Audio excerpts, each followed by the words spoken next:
তোমার নাম কি? রাফিউল ইসলাম। পড়ো কোন ক্লাসে? ক্লাস 6-এ। আচ্ছা, খুব ভালো। তোমাকে একটা প্রশ্ন করি, মানুষের মৌলিক চাহিদা কয়টি? খাদ্য, বস্ত্র। খাদ্য, বস্ত্র, দুইটি, তাই না? জি। না, মানুষের মৌলিক চাহিদা পাঁচটি। খাদ্য, বস্ত্র, বাসস্থান, শিক্ষা, চিকিৎসা।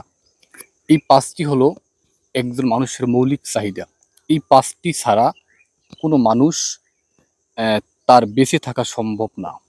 একটির সাথে আরেকটি ওতপ্রোতভাবে জড়িত। যেমন একটা মানুষ শুধু খাদ্য খেলো কিন্তু তার থাকার জায়গা নেই, তার বেঁচে থাকাটা অসম্ভব হবে।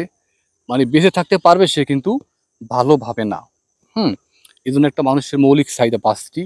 পাঁচটি মানুষ, এই পাঁচটি চাহিদা মানুষের বেঁচে থাকার জন্য অত্যন্ত জরুরি। হ্যাঁ, এবং এগুলো গুরুত্বপূর্ণ একটি বিষয়। আসলে আমাদের দেশে বর্তমানে দেখেন, একটা ছেলে ক্লাস 6-এ পড়ে, সে মৌলিক চাহিদা সে মাত্র দুটি বলল।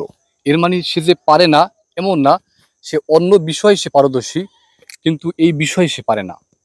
হ্যাঁ, এটা আমি যখন ক্লাস 2-তে পড়ি আমি তখন থেকে এই পাঁচটি মৌলিক চাহিদার নাম আমি জানতাম, এবং এটি প্রত্যেকটা ছাত্র এবং ছাত্রীর এটা জানা খুব দরকার। এটা একটা মৌলিক, একটা গুরুত্বপূর্ণ একটা সাধারণ জ্ঞান। এটা সব ক্ষেত্রে এবং সব জায়গাতেই এরকম কমন প্রশ্ন জানাটা, পারাটা, এটা খুব দরকার।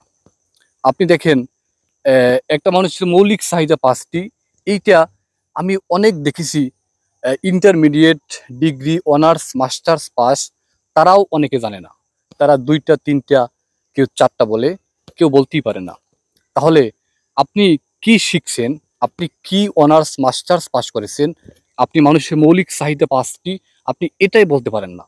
এখন আপনি বলেন, আপনার এই শিক্ষা দ্বারা, আপনার এই সার্টিফিকেট দ্বারা আপনি জাতিকে কি উপহার দিবেন? হ্যাঁ, আমাদের দেশে চাকরি নাই, আমাদের দেশের কত কমপ্লেন আমরা করি, হ্যাঁ, যে বেকার বেশি, চাকরি নাই। আসলে প্রিয় ভাই, আপনি আগে শিখেন, আপনি একে জানেন। আপনি যদি মাস্টার্স পাস করেন, আপনি কোনো চাকরি না পেলেও আপনি যদি টিউশনি করেন, আপনি যদি কোচিং সেন্টার খুলে বসেন, ওটা দিয়েও আপনার সংসার, আপনার ফ্যামিলি চলে যাবে ভালোভাবে। এর মানে হলো, আমি এই ভিডিও থেকে এই মেসেজটাই আমাদেরকে সবাইকে দিব।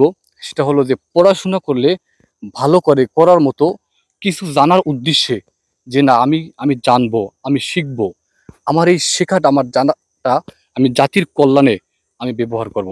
তাহলেই কেবল আপনার শিক্ষাটা, আপনার এই শেখাটা সফল কিংবা আপনার গন্তব্যে পৌঁছাতে সাহায্য করবে।